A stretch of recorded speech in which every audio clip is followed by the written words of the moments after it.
This is the President McCormack Podcast with your host, Mark McCormack. The one and only Mark Allsop. Appreciate it.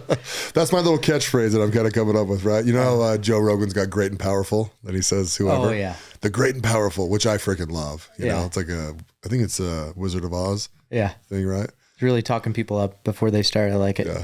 So I used to go, ladies and gentlemen, you know. And Yeah. sometimes I'll do that too, right? But I kind of like the more like the NBA intro where it's like, ladies and gentlemen. Absolutely. So, or I do the one and only because that's more true, right? Yeah. You know, there's no other Mark out there. That's no other Mark Allsop, at least. Exactly. Yeah. Yeah. Mark McCormack, there's another one, man. That's a pleasure knowing you and being here too. When you ask anyone in Watt about Mark McCormack, they're saying he's the best looking one and the kindest. So I'll go with the kindest. I like kind. Yeah. They're definitely lying if they say I'm the best looking one. There's some good looking bros in Watt, dude. Yeah. There's some really is. Yeah. So, did you hear that from one of my podcasts or did someone did, else? Okay. That's why I was like, I was hitting on it. Yeah. That makes more sense. I was like, oh dude, I've talked about that on a podcast. So Yep. we, here's my thing. Here's how I do that. Right. We never talk about the ugliest guy, obviously, right? It's all stupid. You know, that's like mean, but it's really fun to like grab like 10 dudes and be like, yeah, you guys are in the top 10. Cause like, even though you're not number one, like being in the top 10 is like, that's pretty cool. I'll be in the top 10. It's like a nice thing to say to people, right? Or a kind thing to say. It's like, yeah. And then it's really funny. So in one of the weekends we had at one of our Ludises, right? Mastermind. Yeah. I was getting guys who try and argue who the best looking guy was, right? Yeah. And so you get like 4 or 5 guys that all have their guy. They're starting to prop him up. Well, he's got this, you know, his nose is perfect. You know, his skin's always, you know, he's tan. He's, you know, 185 pounds. I'm like, I like my guys a little more around 220. You know what I mean? Just like, it's just a fun conversation. Absolutely. Ridiculous and fun. Absolutely. Yeah. Yeah. No, So now you're a member of the tribe, right? Yeah. I got in at that last annual event or semi-annual.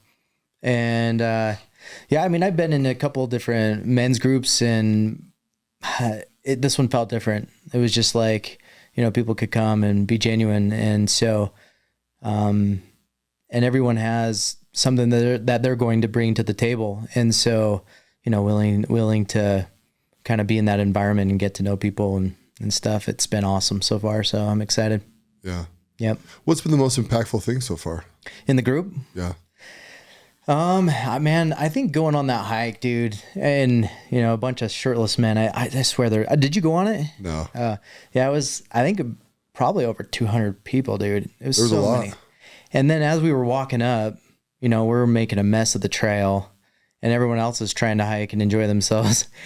And just the head turning, like what in the world is going on here, right? Yeah. So it was cool. And I think that there's something about being among conscious men that really want to better themselves spiritually and temporally. So one thing I'm kind of realizing is when you guys join Watt, when I say you guys, I mean members of the tribe. So people who don't understand this, there's 2 leadership groups.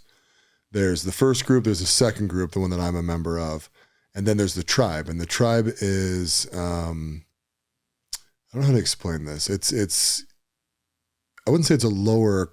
How would you explain the tribe? it's an entry level, Yeah, probably, entry level, so yeah. that you can kind of get engaged with the group before or if you choose to stay there, either way. Yeah. To kind of be among the men and in the group without having to invest probably as much as the other groups. Yeah. And you guys don't do the adventure stuff, and you kind of have masterminds, right? And then you have like a weekly call. Yeah, and I think and I think he's making some adjustments to it as it goes, right? So I think eventually they're hoping to allow some of the tribe to go on some of those. Like he asked a few of us to go on the bull run here in a few months. Are you going? I'm not going on that one. Okay. My kids are still too young, Okay. but my wife actually encouraged me, but I might go to the Argentina one where they're going to be serving in Peru. Sorry. Yeah. Serving at the orphanage. Yeah, orphanage and stuff. So Okay, dope. Yeah. Yeah. So yeah, you know that orphanage is Mel Shingleton's, right? Nah. Yeah. Really? So the guy Mike, that's why we're doing it. Oh, so wow. he goes down there. Now I don't know if he owns the orphanage or if his charity just, I actually think he owns it. I think it's his orphanage, but oh, wow. he'll someone will correct us if I'm wrong. Yeah, man. I mean, I'm not sure I know of another group where you can see that type of men that want to come and like that's his calling, right? Like he's putting his heart and soul into it and he's doing it for a reason beyond himself. And I think that's awesome. And then being inspired by him riding across the country, dude. Oh yeah. His seats butt are must bad hurt enough, like on a 30-mile bike ride. So yeah. Pretty crazy. So real fun thing with that. I'm actually flying there tomorrow. Oh, are you? Yeah. Going to Florida or? No, I'm going to meet him in Austin. Okay. So he'll be in Austin tomorrow, and then I'm going to be with him for a couple of days, and we're going to end up in Houston. And he has an RV following him or something? Yeah. And you're going to be driving that or? I don't know. Kelly, his girlfriend, who's a good friend of mine, she's driving it. Yeah. Honestly, I might just let her drive it so I can be on my phone and enjoy. That's cool. Unless she makes me drive it, we'll see. Yeah, man. But I plan on sleeping in there in the camper with them or the RV with them. Cool. It's a nice RV, so. That's cool. Yeah. What a story, man. I just love to support him, man. I talk to him not every single day, but I try and interact with him a lot, because I love Mel. I think he's just a dear friend of mine. And oh, cool. It's fun I think the first few days, he's knocking out between 80 and 110, 120 miles a day, it kind of depends on the terrain and how long he's going for. And I think after the first couple of days, he was kind of like, oh shit. You know what I mean? Like this is a lot, Yeah. Not that he was ever going to stop or anything like that. Right. And Austin's actually the halfway mark, I think. Wow.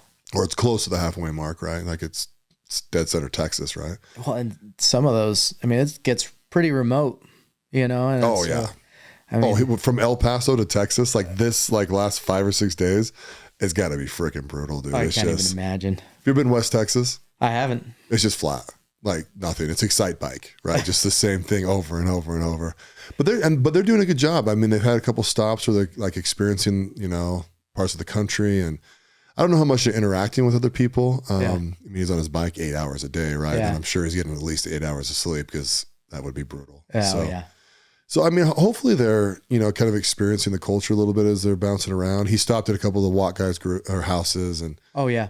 So he stopped at Josh Sherwood's house in Phoenix, and then he dropped down to Tucson to see Matt Bray. That's so cool. Oh, dude, it's funny. I remember Mel, the first time him and I actually met was the first, in Moab. So the first Ludus that we did. And we did this hike out to this arch. I think it's called Delicate Arch. I can't really remember, but if you got a hike, I'll just put my head down and go, right? Yeah. Whatever. Hiking's not my favorite thing in the world to do. Yeah.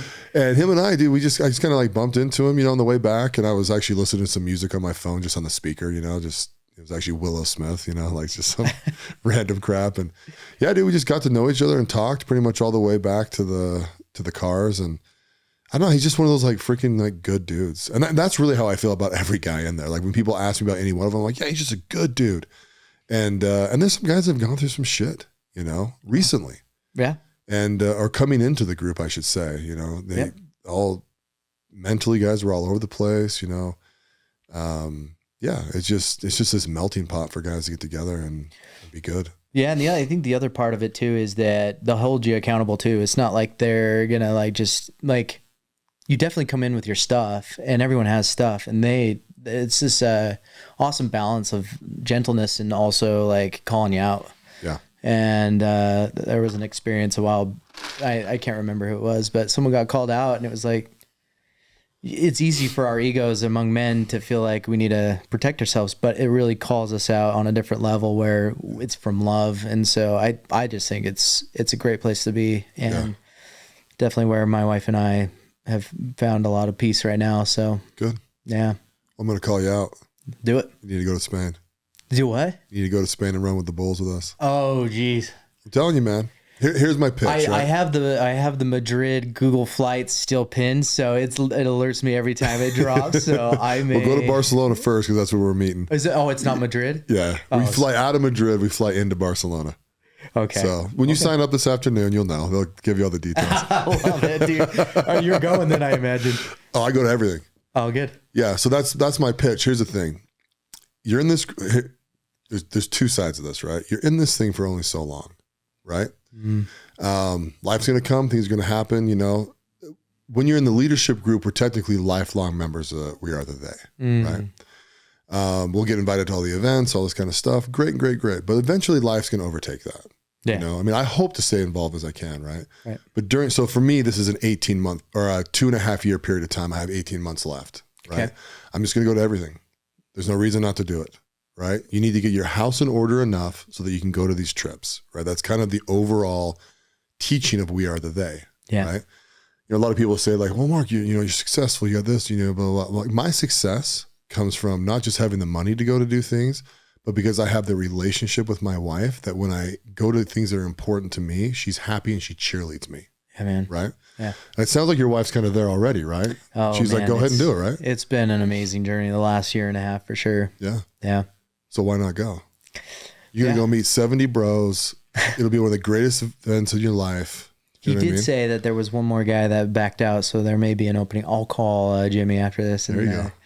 See what he says. So, but this is a. I believe that there's you know, the universe is going to present. Yeah. And when it does, it's up to you to bite on those opportunities. So I'll call him up. Well, there are so many guys going from my group and a lot of guys going from the first group, right? So if you want to mix with the leadership groups, this is your moment. It's the gig. You know, yeah. Because the first leadership group, those guys graduate from the program like in the next year. And if I get impaled, you won't get impaled. Well, even if I do, man, that's just the way it was supposed to go. You know? If you get impaled, I will personally pick you up, put you over my shoulders, and take you where they stitch you up. You're a good man. You'll be fine. That wouldn't be too hard for you, but yeah, that's awesome, dude. But I'm telling you, this is a mirror to life, though. Yeah. And when people listen to this, you just have to take opportunities all the time. Yeah. The only thing in your life that you're going to regret, and let's back this. The only thing you should fear is regret. And the only thing you're going to regret is the stuff you don't do. Everyone knows that, right? Yeah. You don't want to be the 85-year-old guy lying in his bed about to die and being like, shit, I should have went to Spain. Yeah. You know what I mean? Yeah. Because it doesn't matter how much money it costs. None of that stuff matters, right? It just matters that you are living life. Absolutely. Right?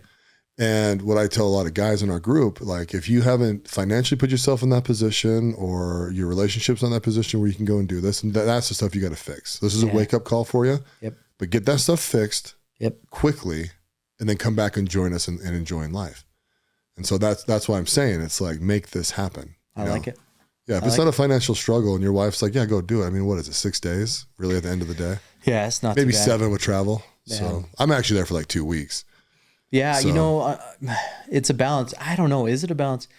Saying yes, right? Like, you know, we grow up getting told no our whole life, but then, you know, and this last 1.5 years, and I'll go into that, but saying yes, like we've been saying yes to a lot of stuff lately, which has felt great and it's important. But how do you balance that with being present for your children and your work and all that? And so I know what you're saying as far as putting your stuff in order. You know, there's either excuses or you either make excuses or make it happen. So here's the thing with being present with your kids, right? You know, now you need to be more present, right? When you walk out of this room today, be like, okay, I need to be more present with the kids, right? That's how I'm going to be better for them, right? And spend the time with them, right? Right. But you know what's awesome is going on this trip, having all these experiences, coming home and sharing that with your kids over and over and over. Like you're going to learn so many little things and crazy crap will happen. You'll meet weirdos like me. You know what I mean? They're just like, oh, I was with this huge dude and he like ripped his shirt off in the middle of the, you know, like whatever, right? It's just like all these cool, awesome memories. And as you tell your kids that, as they grow up, they're going to become teenagers. Like, yeah, dude, my dad he went to Spain with like this men's group, dude. And he like tells his story all the time. Like, I want to be like my dad. I want to like love life, enjoy life. Like these are the moments that you build the experiences to have the stories to tell, you know, good or bad. Yeah. You know, growing up in a religious community, you know, you are taught that selflessness is love, right? And I agree with that to an extent, but not at the detriment of self, right? And so I think that that's one place that's really changed for me. And people in my life that have seen me grow up have seen me turn into what would maybe appear as a more selfish person.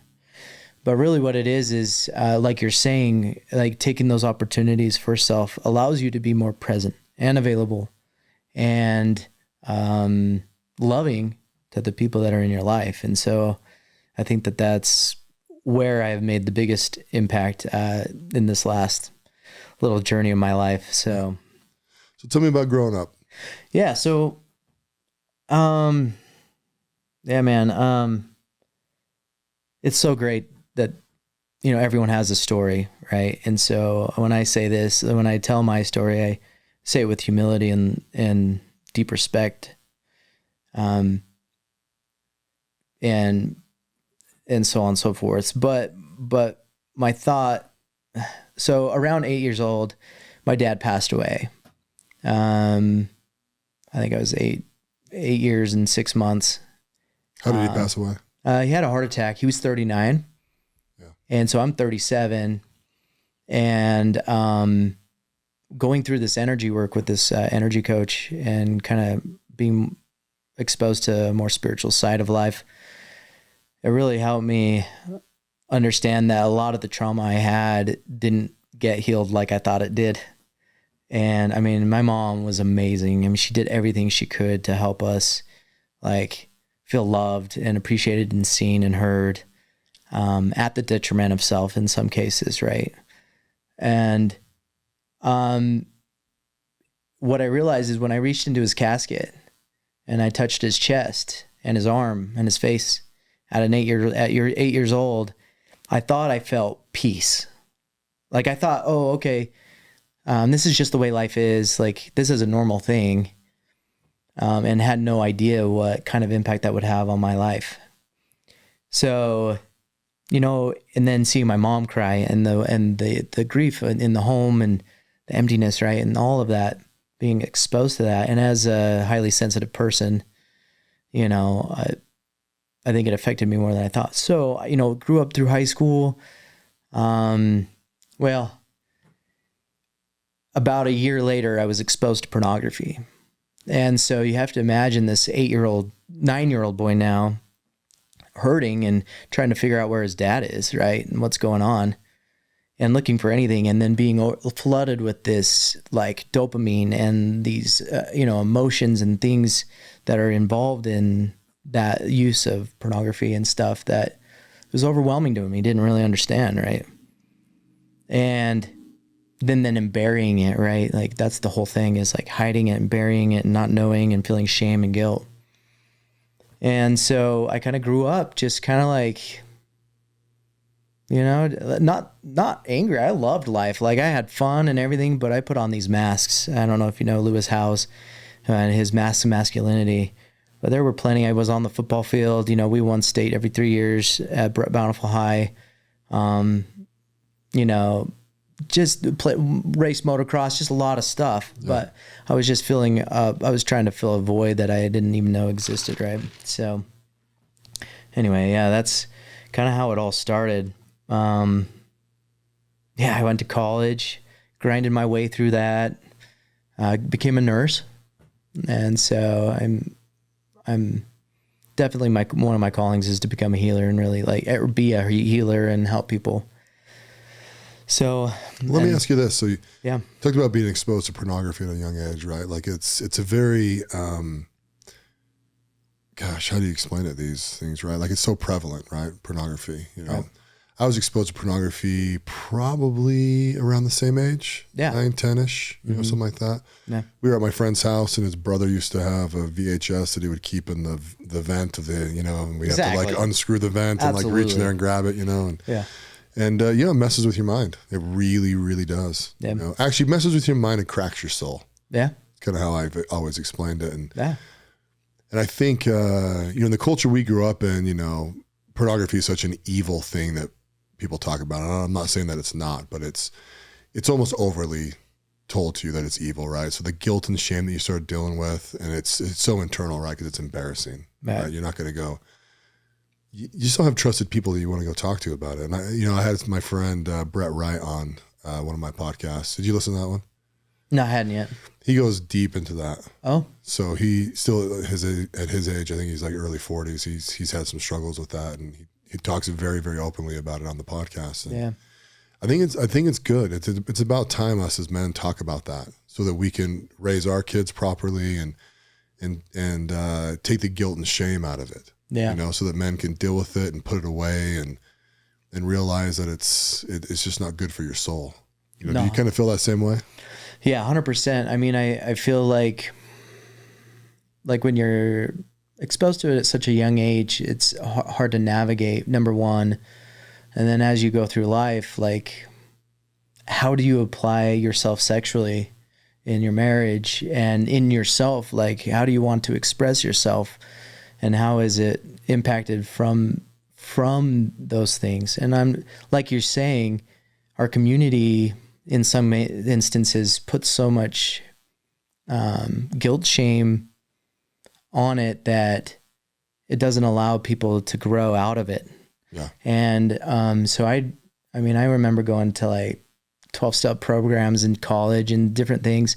And I remember like one time in one of those programs, I felt the spirit, right, more there than I did in other places, because these people were being genuine and open and honest and kind and supportive, that I really feel like it doesn't say anything about the person. It really is just about like their journey. And it's really not even about the pornography. It's about what life presented you and how do you want to react to those things now, and then becoming conscious about it and making decisions. And I was taught that, you know, you have to fight back, right? Like it's hard, like you have to like run away, or like you should fear-based, right? And I think what I've realized more is that surrendering, and like actually instead of like running away from it, diving deeper, like the shadow work. I don't know if you've heard of shadow work much. I have, yeah. But like allow yourself to explore. And I think that that's one thing that my wife and I in the last year, she's been so amazing and supportive in like hearing me and about how I express myself that way, right?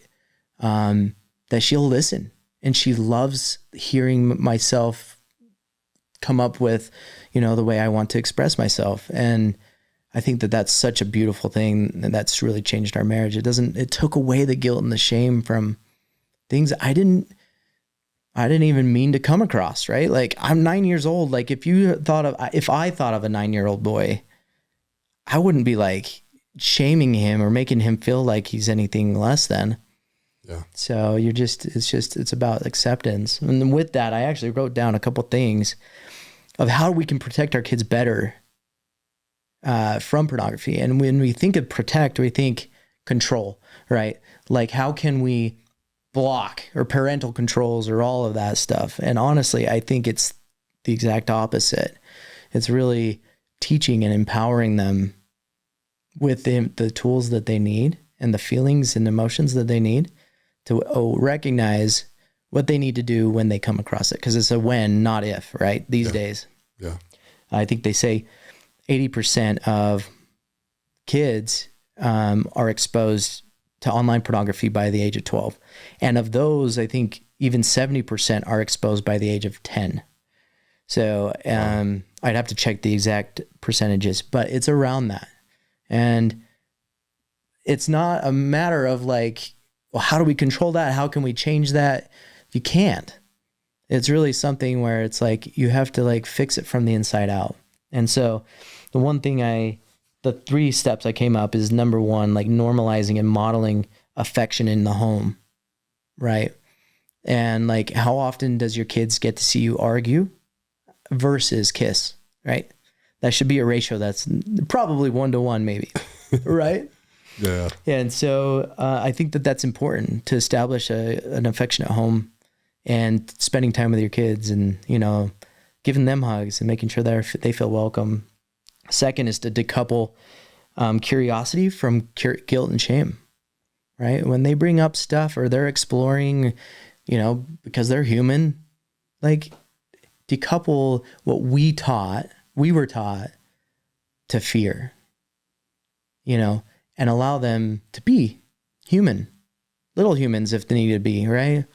Yeah. And then the last is normalizing the conversation of seeing something uncomfortable. And so like, I think the important part there is, what do you do when you see it? Yeah. Come and see mom and dad, right? You're going to feel something, and that's okay. And there's no guilt and shame. And as part of that, never, ever, ever, ever shame anyone under 18, I guess, for viewing something that they didn't intend to view. Well, you might be right on that. You really should probably never shame anybody. Yeah, probably ever. Right? Yeah, but it's, I guess, personally, so my son came across it, right? Yeah. So all of this time, from 9 to 36 at the time, what was I going to act like when my kids got exposed, right? Yeah. And when it came up, it actually struck a lot of emotion. And I had to take a minute. I left and kind of gathered myself before I approached him again. And just having that logical conversation of, here's what you're feeling. This is why it's you're curious about it. And I'm not saying don't participate in it, but there's reasons we wait until we're a little older so we can kind of gather that information and know exactly how to process what's going on. Yeah. After all, it is just a movie. It's entertainment, right? And that can mess with our minds thinking that it's reality. Yeah. And so, yeah, it was good to come across that and to embrace him and to applaud his curiosity almost. Like, that's okay. And that's welcomed. And I love you. And dude, it felt good. It felt good just to, because that's how I would want to be treated if I was him. Right? So. Yeah, because I would imagine when you were that young and probably all through your teenage years, right? I mean, you felt pretty alone, right? Yeah. It's your thing. You're hiding it. Yeah. And I actually have always been quite open. Like everyone in my family knew, but maybe not to the extent that it was. And I think that I can account that to my mom being so loving and caring through all things. Thankfully, and I had that in my life, but the mask, man, I mean, putting on a mask on the football field, like trying to act like you were something or not, like all of that stuff. We're just trying to hide the humor mask, right? Like the funny guy. I was always the guy that get laughed at, and I was willing to be, because it got me attention and it got me, to be comfortable, and I could hide behind it, right? Yeah. So, yeah, man, it's hard, but that's the thing is I want a new generation of parents to welcome curiosity, not necessarily like encouraging it, but like you came across it, now what? Right. And thinking about it from here and not necessarily always up here. So. Yeah, exactly. So I don't know. So how much do you think the pornography affected your life? I know obviously a decent amount because you went through a 12-step program, but. I mean, I would say as far as an addiction is concerned, I mean, it hurt people in my life. My wife, when she didn't understand the male or the masculine, right? Like that part of it, it would hurt her, but she's done so much work on her own that now she totally understands and is so supportive and loving. And like, we're so open and able to talk and express ourselves freely that I couldn't imagine a more beautiful relationship, honestly. But yeah, growing up, I mean, college, I put my head down and just studied like crazy. I have ADD, so the fact that I even went to college was, I mean, crazy. But to graduate with a master's degree, like I had to have some motivation. So, but I'd say, I missed out on a lot of great relationships being better. Sure. And maybe showing up from a not hurt place, right? Like in relationships, I have hurt people, right? And I've literally reached out to every single person that I could have thought I've hurt, like from whatever situation. And that was a lot of guilt and shame for me a lot. Because, I just wanted them to feel love from me, and that they felt anything different was frustrating. And so I luckily every single one came back, and I got to talk to them and finish that story. Oh, cool. And so, yeah. What do you think, what does a pornography addiction look like? Because there's people that casually view it, right? Yeah. There's a little bit of a spectrum. But what is the addiction? What does it actually look like? What does a week or a day look like? I think where it crosses into addiction is where you are avoiding essential parts of life for the addiction, right? If it's interrupting you functioning as a human, right? So going to work or being late for school or, anything like that. And then obviously, like, if you're not even able to be with friends or, experience relationships, friendships, right? Yeah. I think that's where it can cross into addiction. Yeah, because people need to realize it's actually a dopamine hit. Oh. And so it's really not unlike doing drugs. No. And it's like a bag of drugs that's available 100% of the time. Yeah. And you don't need to go buy it. Right. And it's way more powerful, and it's unlimited. So like, oh gosh. So my healing finally came from like surrendering it to it, dude, man. Like I full on, number one, I got to express myself freely in my marriage. That was one big thing. And so I guess one thing for ladies to know, like that maybe hearing this, like, I know it's scary. And I know that because for women, sex is oxytocin. For men, it's dopamine. So if you notice, I don't know if you notice this, and this is the Gospel of Mark, right? So Allsop. So, but when men have sex, it's like conquering. It's more of like a I'm more manly, or I achieved something. For women, it's bonding. And so, it can hurt a lot when they feel like someone has been unfaithful, whether it be with pornography or another person. Yeah. But I challenge women, and my wife is amazing at this, and to just think about it another way, and try to, and I know it's hard, but just to think about it a different way and try to approach them with love, because that's really behind every man or boy addicted to anything, but especially pornography, is looking for love, true connection. Right. Yeah. I've heard people get divorced over pornography, and I've heard people threaten divorce over pornography. And I always, this is going to sound a little judgmental because it absolutely is, but I always think that's some weak-minded shit. Yeah. You know what I mean? Call out. There's your call out. Yeah. From Mark.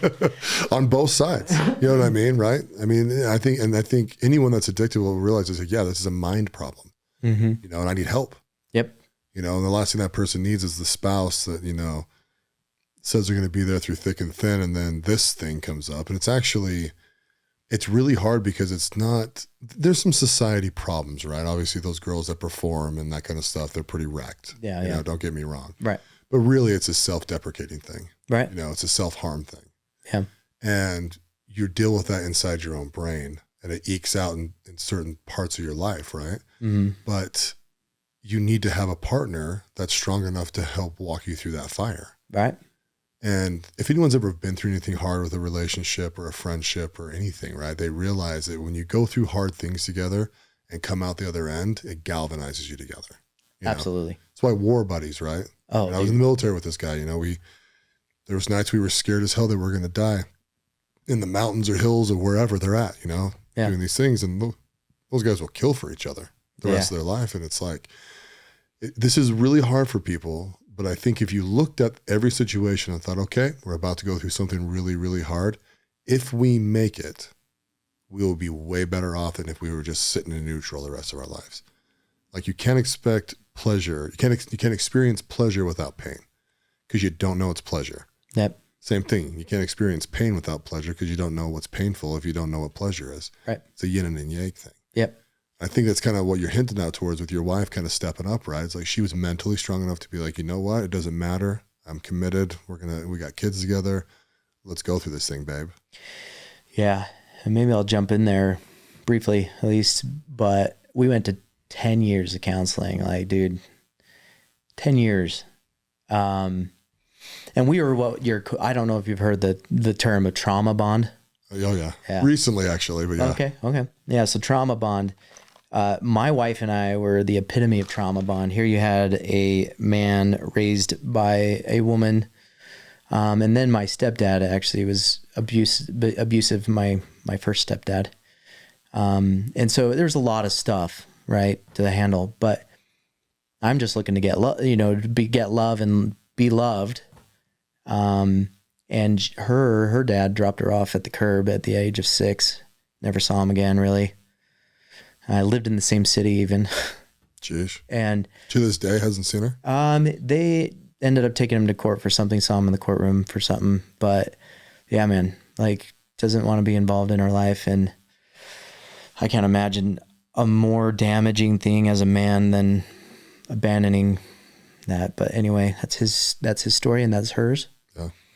But we were trauma bonded, man. And like, we were just looking, there's the epitome of codependency. Like you give me this, I give you that whole thing. We were on the verge of divorce multiple times, 3 at least, separated multiple times. But every time we had this bond, I'd even say sexual connection that was so powerful and you couldn't deny that it was our souls really trying to be together, but our human was getting in the way, like our humanness. And so we actually ended up separating and going on this journey with this coach and learning, like, you have to learn how to love yourself. Like, we are still 2 very individual people in a marriage. And that is really where the beauty of marriage is unlocked, is realizing you are you and I am me. We have different beliefs. I mean, she couldn't be more woo-woo. And even though I was totally not woo-woo, I may be woo now because I learned from her, Yeah. And so anyway, the trauma bond, once we started kind of healing ourselves and learning how to love ourselves and give ourselves the freedom to be ourselves in the marriage and around, our whole marriage changed. And then getting this energy coach, like, I lost 45 pounds this last year. I started 3 businesses. Well, one of them, I have a partner. We have a cold plunge therapy up in Farmington. Oh, very cool. And he's an attorney and great guy. So just a lot of things unlocked when I allowed and stopped suppressing what was, taught to me that I should suppress or avoid my whole life. You know what I'm saying? So, yeah. Oh yeah. So yeah, man, I don't know. That's yeah. So now I love my wife so much. And to think that some couples that truly love their spouse give up. And I'm not saying that every marriage should stay. I'm not saying that that's the case at all. But I think more divorces happen to people that they truly love because they don't know how to love themselves. Yeah. That's it. Yeah. I was on a podcast recently as a guest and we were talking about that kind of, when to pull the divorce card and blah, blah, blah, and they're asking me, and I'm like, well, pretty rarely. I've experienced enough in my 41 years, that people pull that trigger way too early, go through some hard stuff and there's a lot of wisdom that's not there, it's pretty hard when you're 23 years old, you've been married for a year and a half, right, to your spouse, and shit starts going crazy, to be wise enough to know, like, hey, this should be more of a long-term play. Yeah. You know, like, let's get some cool heads here and figure this out, you know? Yep. And so I think some people get a little bit lucky, right? If you can flow through your 20s and you have some kids with that person, it's kind of like, I don't really know if you should get divorced. I mean, obviously, there's always the extreme ends of this, right? I mean, Oh yeah. Of course, divorce should happen. And of course, you know, but really, I think if you do the 80-20 rule, right? If you want to apply that, just to make everyone feel comfortable. Yeah. You guys just stick it out. Yeah. You know, and learn to love yourself first, learn that you're worth. I think a lot of people in relationships put too much of their own worth in the other person's emotions. Absolutely. Right? Absolutely. And so if you can get past that and be like, no, I'm happy with myself. I'm comfortable. And I like this person and I'm mad at them, but I want them to change, and, you know, they want to change. And, you know, whatever issue we have right now, if we walk through this fire together, like I was saying earlier, we will be better off because of it. But, you know, if you don't have good, you know, examples out there, and quite frankly, I don't know how to say this any other way than there's a lot of bad parenting. There's a lot of bad parenting. Yeah. And I don't think that it's bad because the parents set out to be bad. I think it's just, we're never taught to be parents. People joke about it all the time, right? There's no manual when you get a kid. It's Absolutely. like, no, there's not, you know? But babies, hell, that's easy. Dude, it's when they start having their own opinions and they start going through stuff like, did you mature yourself enough to be able to handle your kids' problems and guide them and help them and be a mentor to them, you know? Or are you just going to slam some societal rules on them and throw it in the oven and hopefully it bakes? You know what I mean? Like, it's just 100%. No, I mean, and I think that comes out a lot, at least as a father, as control. I don't know if you've experienced that, but one thing was big for me was this need for control, right? Because here's the deal. Like my father passed when I was 9. I had no idea that was going to happen. And gosh, that wasn't super fun. So every time I heard an ambulance after that, man, like I thought it was my mom. Oh, really? In the elementary school, if I heard an ambulance, I knew I was quite certain it was my mom. Yeah. And so the way I actually learned how to manipulate as a kid to make my environment predictable. Yeah. But when you become a parent, dude, there is nothing predictable. Those kids, there's no amount of control you can ever apply that's going to make them safe. Yeah. And so a lot of my healing came around just surrendering. Like, I love you through whatever choice you make. Here's what I would do and why, and, you know, whatever. But man, sitting back and just watching them play out their life, dude, like that's where parenting needs to be, you know? Yeah. I feel like. Oh, for sure. Yeah.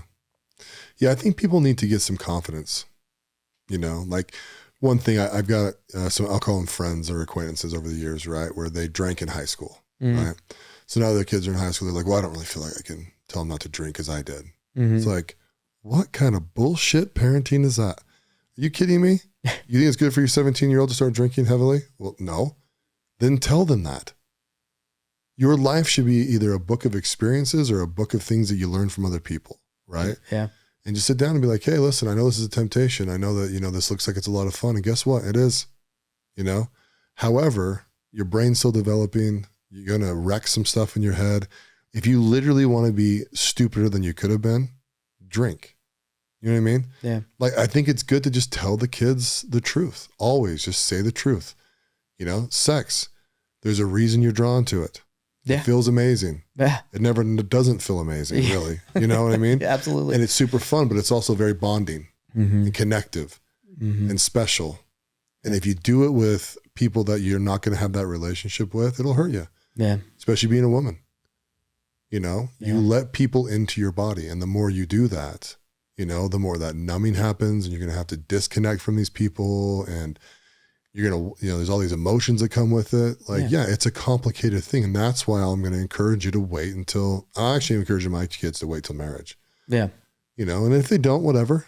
Yeah. You know, there's no judgment zone with me. Right. It's their choice. You know, I'm not going to be angry about it. But if you ask me my opinion, what's best, find someone that you're really, really in love with, commit to that person at the highest level, and then do it then. Right. And be safe. Right. And then whatever falls down, falls down. But, you know, I think as a parent, you should give them the best advice that you can possibly come up with no, I don't know, projection of your own bullshit that you went through. Absolutely. Right? Amen. Yeah. No. And the only time advice is received is when they want it. Right. And so you have to develop that relationship with them. And so how do you do that? Like, you don't make them feel guilt and shame. You help them navigate difficult situations with love. Yeah. And yeah, I mean, I think we overcomplicate sometimes being a parent. And I know that it's hard, dude. I do chasing my kids all day. Like I'm exhausted by the end of the day. But is there nothing more rewarding, right? Loving selflessly, you know, not at the detriment of self. Yeah. And doing that and seeing your prosperity grow. I think that's just the greatest calling in life, honestly, being a husband and a father. Yeah. Yeah, absolutely. My next guest on my podcast today, right after you, is my 11-year-old son. Oh, no way. Yeah. And so he's got a 13-year-old sister and a 7-year-old sister, and they've both been on, right? Oh, wow. And it was fun how it was really, so I'm actually doing this podcast for my kids in general, right? Oh, cool. If in 3 years it hasn't really caught on or whatever, right? This is just going to be a video journal. And I'm so happy with that, right? Mm. If it goes on to be more, then great. You know, I love doing the podcast, right? So I brought all my kids on and I plan on doing it again. So if I were to ever end this, I would actually probably line all three of them up at the end, no matter what age they are, you know, 16 at the time or whatever. Yeah. And kind of do a final interview with all of them and then kind of end my podcast career, right? That is so cool. Yeah, and I'm so excited. So he wanted to be the first one on, and I made him wait. And it's not that it made him mad, but he's, I don't know. There was something inside me just like, I'm going to make you wait for this, you know. And you know, you're probably the 92nd or 3rd or 4th episode I've done, so he'll be, you know, 94th or 5th or something like that. Yeah. And they listen to most of my podcasts, and he's just so jazzed to come on. And it's like, I'll tell you, the first question I'm going to ask him is like, am I a good dad? Like, and I'm just going to let this mirror talk to me, you know, because my kids are like brutally honest, right? Because they don't know any other way. Good for that. And so I'm just going to let him kind of spitball and see what he says. And I already know what he's going to say. If I say, hey, what can dad do better? He'll say, you can be around more, you know, and do that stuff hurts. You know, it hurts a little bit because you're like, oh, freak, I want to be around more for him, you know, but life's life and stuff happens. And for sure. You have to make hard choices, right? Like go to work, you know, like every day my kids go, you going to work today, Dad? I'm like, yeah, I'm going to work today.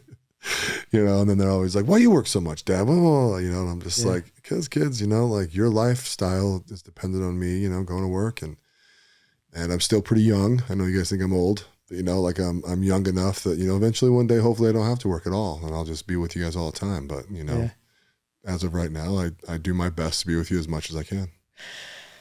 Yeah. You know, I think it's kind of cool. And Jimmy talked about this in the last call. He talked about that when he expresses his opinions or advice or whatever, that's just his version. And I think that's a good sign of a good coach and a good leader is here's some tools that I use, you know, go ahead and try to use them. But I think ultimately the master, our person that we want to become is our higher self. And so when we hear these opinions and stuff of other people, even, you know, mine or whatever, it's a matter of just identifying who is your higher self and how do you want to become him? Right? Yeah. Like, what do you want? The beginning with the end in mind, you know, as, oh gosh. Stephen Covey. Yeah. Stephen Covey came. Yeah. So it's just, you know, that's their journey. That's yours. And it's not going to look the same between anyone. And so if we try to align or judge ourselves on where we're at based on someone else's, yes, this or that, that's where dissatisfaction comes from. It's not truly aligning yourself with your higher being. So, but Yeah, man, I am. Yeah. And then, like one big step I think in this has been plant medicine, Yeah.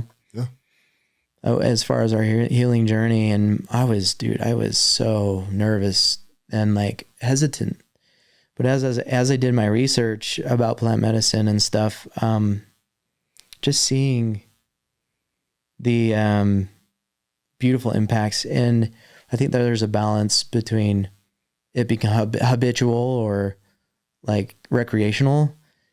It truly can be a very sacred moment, a very sacred experience that can impact your life. And so that's kind of the next step of our life is we're actually going down to Costa Rica and looking for some property down there and seeing how we can support people in a larger way.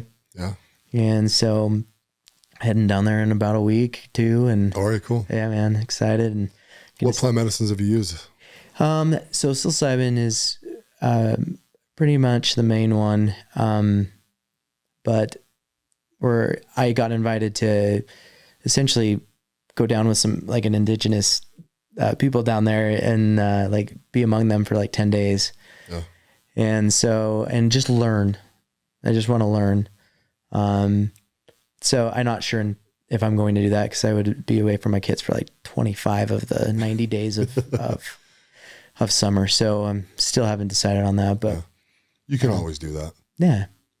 But ayahuasca is on my bucket list, and it's something when done with reverence and sacredness, I think it offers up our spirit and our soul to really discover something different about about ourselves, Yeah, it's fun. There's a lot of people that are kind of nervous about talking about plant medicine, and if anyone listens to my podcast, I'm not. Okay, good. I good because I brought it up. Yeah, well, yeah. I like psilocybin quite a bit. I think it is it's a connector. It's a community type substance, right? That you can put in your body and really dive into yourself, but be in a safe environment the whole time. Yeah. It also grows in the ground. It's mushrooms. Yeah, you know man. what I mean? I don't know how else to put it. What's the difference between that and sugar and oranges and apples, and it all grows. Yeah, and it's not going through big pharma. Not yet. So, yeah, not yet. But the thing is crazy. So it's people, we live in Utah, right? So people in Utah are like, well, it's illegal, and it's like a freaking, class 1, whatever Schedule drug, 1, right? Yeah, whatever it is. And it's like, yeah, but our government's stupid. So, if you don't understand that, I can't help you. Yeah. Perfectly legal in California. It's legal in Oregon. It's legal in Denver or Colorado, I should say, Denver. Yeah. And you got to ask yourself why. I think that's part of life, right? You're in control. What do you want to do? Right. Govern of yourself. Yeah. Yeah. No matter what rules are out there, you get to choose your own rules. Even if you're a member of a religion, you choose the rules that apply to you. Absolutely. And, Jimmy's had a couple bishops on his bishop, I should say, that's done psilocybin outside the country where it was legal. And he's done ayahuasca outside the country where it's perfectly legal. Right. And to me, I'm kind of a no borders guy, right? If ayahuasca is good for you in Costa Rica, it's good for you in Orem, Utah. Yeah. You know what I mean? Right. But there's definitely a sacredness and a reverence that needs to be given to the medicine. Absolutely. Or the substance or whatever you want to call it, right? The drug, Mm-hmm. And when done properly, you're right. It really, really helps people. Funny thing, you know who Ron White is? The comedian. So he's a real funny comedian. He tells a tater salad stand up, right? He was on the Blue Collar Comedy Tour with Jeff Foxworthy and stuff. I'll have to check him out. Yeah, so he's a wild alcoholic, right? Self-admittedly, total alcoholic, right? So he's getting older now, probably in the 60s. I don't think he's quite 70 yet, but he could be. He's got snow white hair, right? Looks like Santa Claus a little bit. And he's on the Joe Rogan podcast talking about his ayahuasca experience, right?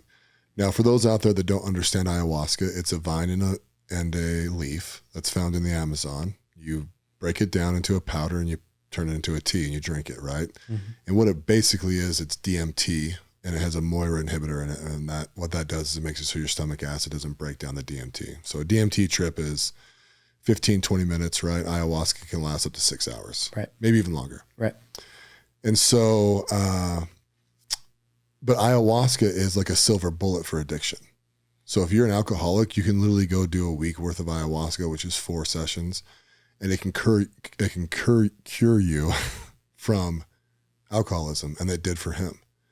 And so he actually went down there and he had not stopped drinking for enough days. And they're like, oh, sorry, man, you can't do this, So he ends up leaving, coming back, I don't know if it was a month later. You can look this up on YouTube if anyone wants to watch it. Yeah. And, he sat down there and he was like, went through the experience, and it's a little rough. It's a mental thing inside your own head. A lot of people actually put on eye masks and just lie there on a mat and go through stuff in their head. They are checking through their mental health, Yep. And he was able to give up alcohol. And I'm sure it's added a couple of years to his life, and his quality of life has gone up. He doesn't have to wake up with the shakes every morning and, right. Pour, 4 ounces of vodka into his coffee. You know what I mean? Like it's an amazing, amazing thing. And it cures a lot of addiction, right? A lot of it. Right. And I think it's because it puts you in a space mentally that you can actually hold something in your hand and be like, this does not serve me, and just let it go. Yep. Same thing with psilocybin, on a little bit lighter note, right. Every time I've done a journey, I've always talked to people, and really it's just like at the start of it, we'll kind of set intentions, and it's like, here's your assignment. It's one thing: to find something that doesn't serve you and let it go. That's it. The rest of the night, you can do whatever you want. You can have fun. You can meditate. You can laugh. You can talk to new people. You can go off by yourself, whatever you want to do. Right. Journal. You can listen to music, like whatever. Right. Yep. But you are to let something go that doesn't serve you. And if you do that, at a decent clip, over the years, you're going to let go of a lot of stuff. No, 100%. Yeah. Yeah. And like I said, I think that there's a lot of pre-work and integration, and, you hear a lot about integration, but it's important to do work that is necessary beforehand. And I think that there are a lot of companies that say, come and be healed. Right. And like a one-stop shop.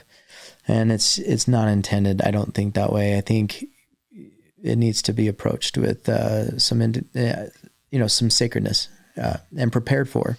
And then, afterwards too, just that they apply that as they can in their life and have helped at doing that. And so that's what I do.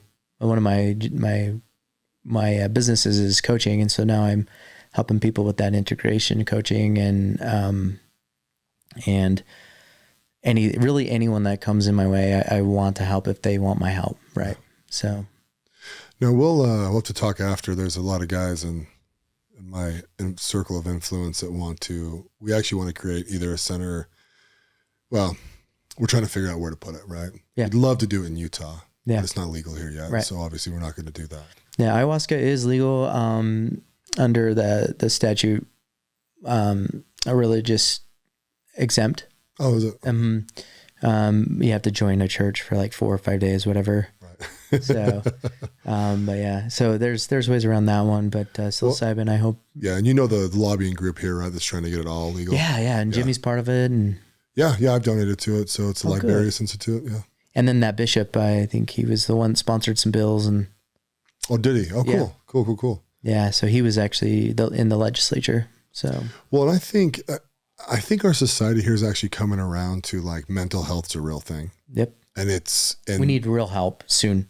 Right. And to kind of brush it off into psychiatrists only is really bad, And so what's really going to happen here is people are going to wrap their arms around this, and they need to regulate facilitators. Don't get me wrong. Absolutely. There needs to be a licensee part of this, Absolutely. Right? And some education. And so people are helped properly. Right. Mm-hmm. But I believe in our state. I really think that they're gonna legalize this real soon, probably in the next legislative session. I hope so. Yeah. And make it so accessible to people. It's really stupid to not do that. 100%. In my opinion. No, under the right conditions with the right personnel and the right support and in the right way, I think it could heal and really help a lot of people get rid of that guilt and shame that really ruins us in some cases. So see, and one of the things that I lean on too now in some of these journeys is it's not just to deal with your trauma. Like you should quickly deal with that. Yeah. It's getting more to the opening your mind to the possibilities of you, right? to really lean on yourself and really go like, hey, what do I really want in this life? You know, I've had some hard stuff happen. Everybody has. I've dealt with it. What's next? You know, expand your mind, become creative, right? Like, oh, you know, there's just so many different things. I can sit here and suggest crap for the next 20 minutes, right? But like for everybody, right? Like when you look at the mirror, what do you want in life? Yeah.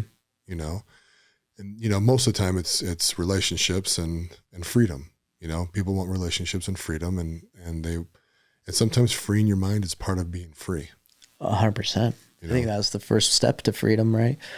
Is realizing that you're worthy of it and that's the way the life should be, you know? And so, yeah, I think, so as a nurse in the hospital, right, I've come across a lot of sick people, you know, and there's trauma and there's cancer and there's things that are unfortunate. But I think honestly, a majority of illnesses come from and stem from unhealed trauma stored in the body. They even did a study, I think it was Gabor Mate, that talked about a study that was done. 2,000 women were in unhappy marriages, and half of them had the ability to express it, and the other half didn't.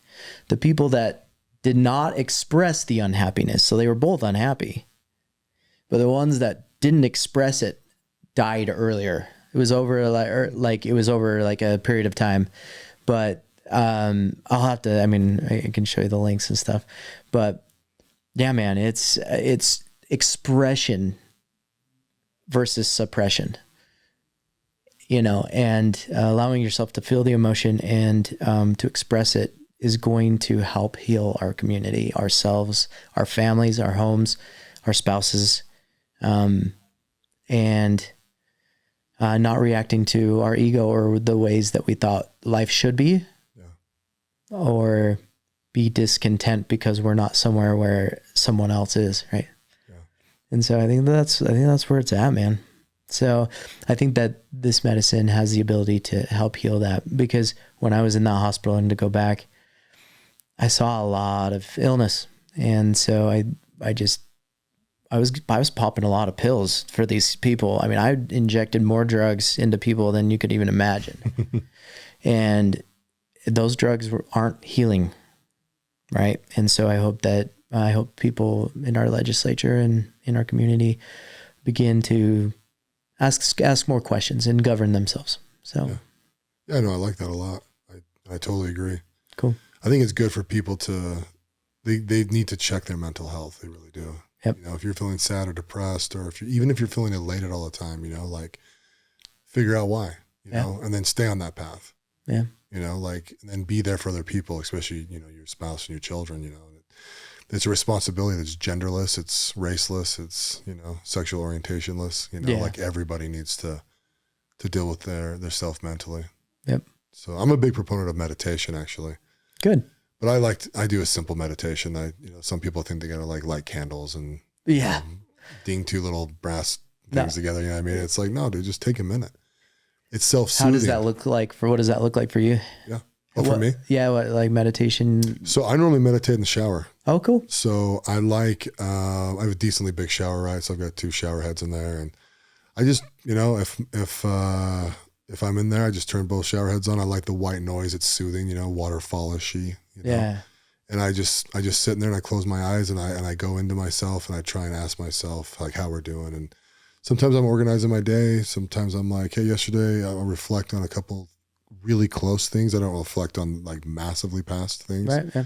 I just, you know, come to peace, and I'm just like, hey, today I got to get these 5 things done. And I'm, you know, tonight I'm doing this, and I'm going to spend time with this child in a certain way. And, you know, I think about my wife, and it's like, hey, what does she need? And, you know, what do I need? What do I need to ask of her? What do I need to ask of my kids? What do I need to ask my employees, you know, or my friends? You know, I just kind of go through this little, like, almost like a checklist, you know, and I've done different, you know, thought processes during meditation, but really it's just kind of like a quick little check-in with me, you know. Then if I ever do a journey, you know, for, you know, a while, 5, 6, maybe even 10 days, I just reflect on what I thought about during the journey, what the conversations that I had, like what's poignant, what's dumb, you know, what's something I said during that I didn't like, that I disagree with, that I want to challenge. And right. yeah, just a lot of like the thing that's funny in your mind, you can go through a lot of thoughts really quickly. Yeah. I mean, 10 minutes of meditation, if you're really pounding through thought after thought after thought, is a lot. Yeah. Might be the most thinking you do all day. Yeah. So, yeah, I think mine is a little bit different. I'm not one to sit still. And again, like you're saying, especially with ADD, man, it's one to another, dude. Like just thought. Cold plunging, I opened that cold plunge studio, and it's helped me a lot, and it's been a big part of my healing. But yeah, what was I saying? I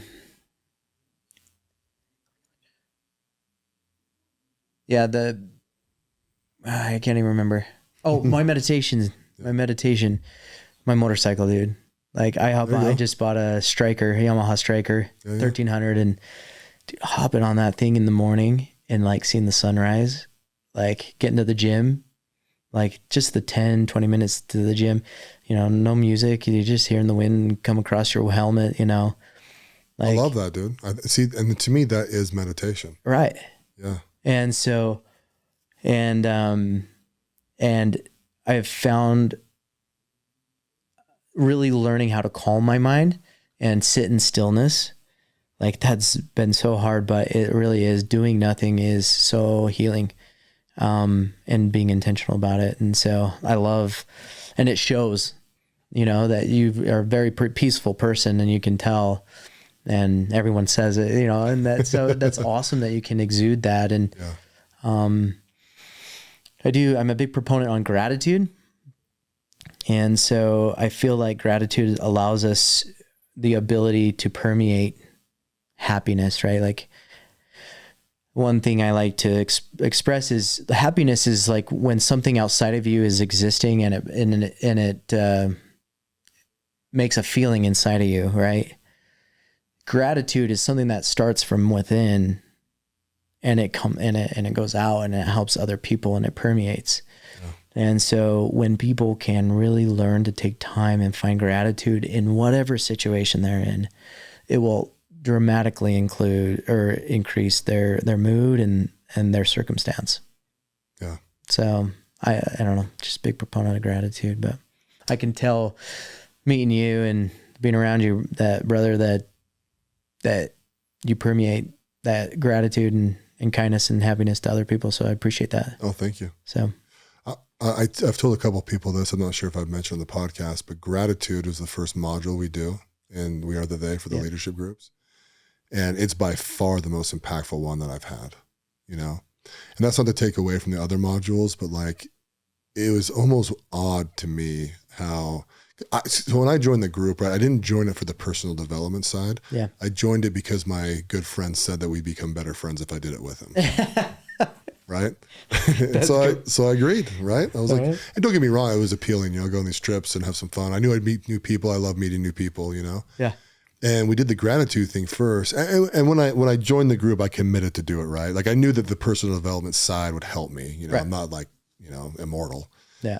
But like I just was kind of like, we'll see, because a lot of like motivation crap's just rah, rah, rah. Yeah. And the more you get to know me, I don't need to be motivated. Right. Like I am a highly motivated person. I achieve what I want and I get what I want. You know what I'm saying? It's just like, I don't really know another way. Same. Yeah. And so, but we did the gratitude off the bat, and it was like so impactful, cause I don't know if you guys have done this in your guys' group yet, but we get an accountability partner, and we had to send 10 things every day that we were grateful for. Mm. And you start doing things at the start, right? And there's a couple of days where you're just like, I gotta list 10 things real quick, right? Bread and my phone and shoes and, like whatever you're looking at, right? Like my car. Yeah. And eventually, I mean, you do it for 3 months, right? So you're talking 90 days of 10 things, so what is that? 900 things you have to come up with, right? Yeah. And so am I doing that right? Sure. Around that, yeah. Yeah. And so you move from things to people, and then you move from people to experiences, right? So then you start writing these long things out. I was actually really grateful I went through this hard thing. I was really grateful that I learned this. I was really grateful that I became friends with this person because I learned this. And that, like, your gratitude gets massive, right? But then you start looking at your life. If you're a reflective person, which I really am, especially through meditation, right? Or prayer, to me, meditation and prayer are the exact same thing. Yeah. Just depends on who your audience is. Yeah.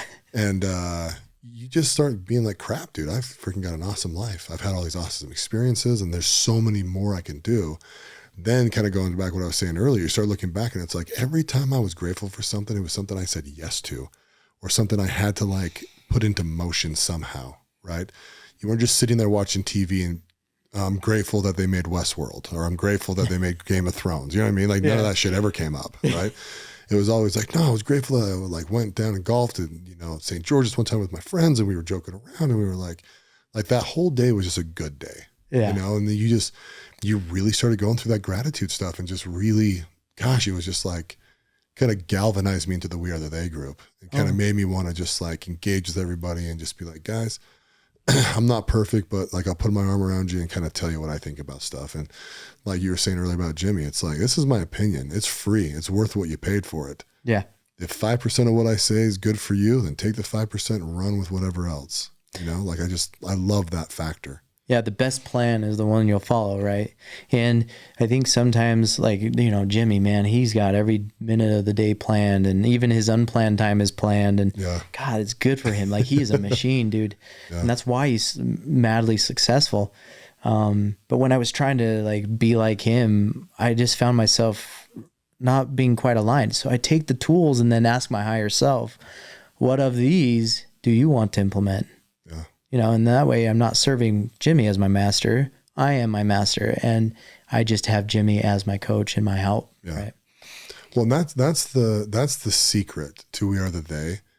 Jimmy organized it, and he's the organizer. Yeah. And he's the driver, right? I'm not taking anything away from Jimmy. Right. But the group in itself is the magic. Right. He just kind of like takes the fire and lights it and like lets it do what it needs to do. And he's got a method behind his madness, right? I mean, there's modules and there's structure to this, right? Right. But the real magic behind this is that connectivity and like you being able to lean on your brothers and you being able to lean on these guys and like meet new people. And that's why I'm telling you, like Spain is a no-brainer. You'll walk out of there with 10 or 15 relationships that might be lifelong relationships, right? And if you look 10 years from now and you look back and you're like, dude, even if it was one, like 10 years ago, I went to Spain. I made this dude is like my best freaking friend. You would miss that opportunity if you don't go, but you'll never know it. You'll never know what you don't miss, right? Yeah. That's where regret sits in. Yeah. I'm going to have to think about that Spain trip for sure. I'll be meditating on my drive home. So. I know people are going to listen to this. This will probably come out right before we leave. So, well, maybe one of the last things, but have you ever seen the scale of vibration? No. Have you ever heard of that? So it was really impactful for me, and so maybe I'll share that. So on the scale of vibration, it's essentially like these moods. We would see them as moods, as humans, right? Like we aren't able to see vibration. But on the bottom is death, right? Like there's no life to it. The body is there. The spirit may be alive, but the body is there. Right above death, guess what's the next? Guilt and shame. Guilt and shame. Then it goes like anger and frustration and blah, blah, blah. Oh, apathy is quite low, right above guilt and shame. And at the top is, they call it God consciousness. We'll say 1,000. Yeah. And right under that is gratitude. And so if no matter what vibration you're in, if you can think of 1, 2, 3 things, like if you're going through a heartbreak or you're going through a death of a family member or traumatic experience, whatever it is, if you can literally make yourself find just 1 or 2 things you're grateful for, it literally just shifts the energy. And that was huge for me because it allowed me to take those low vibrational moments and realize that they're temporary, and realizing that overall I'm quite a grateful person. Yeah. And so, my wife at one point, she really struggled with migraines. I mean, she was in bed half of a month. And so I was managing home, I was managing work, I was managing kids, I was managing everything those days. And she got quite apathetic. and between plant medicine and coaching and help, and medical treatments, she's pretty much migraine free. And when she is in pain, she's able to understand it from her life's perspective. Right. And so I just think, like if we can help share gratitude, like the universe is going to give us more opportunities to share it. It's going to give us more ability to share and give that away and kind of lift everyone up. And I think that's what WOT does for me, is like you get a bunch of guys together, a few that may be going through some hard things, but everyone else is there at a really high vibration, asking you how they can help, getting you to be where they're at, not coming down to where you're at, And so beautiful life, man. And, grateful to be part of the group and meet people like you. So awesome, man. Thank you. So, well, hey, I always ask the guests at the end of these for their best 2 minutes of advice. Yeah, don't try to live anyone else's life. Make your higher self your master. Take opinions and learning and education and everything that you learn, and don't forget to reflect it back to your higher self and ask it of what it is that is true. Yeah. Because when you can align to your higher self, the universe will give you more than you can imagine. And you're happy, man. And you're grateful. You live a life of gratitude. You're able to be present with your kids. And when I say present, I mean, you're not wishing you're anywhere else. So, and there's nothing, I don't think there's a better way to live than living where you're at that moment. So that's it. Awesome, man. Well, thank you so much for coming on the podcast, dude. I'm excited to release this. I appreciate it. Thanks, brother. Thanks for listening to the President McCormack Podcast, brought to you by McCormack Foundation, Saxton Fund, ADP Lemco, and Professional Floor Systems. Make sure you subscribe to the podcast and keep up with Mark on Instagram @President McCormack.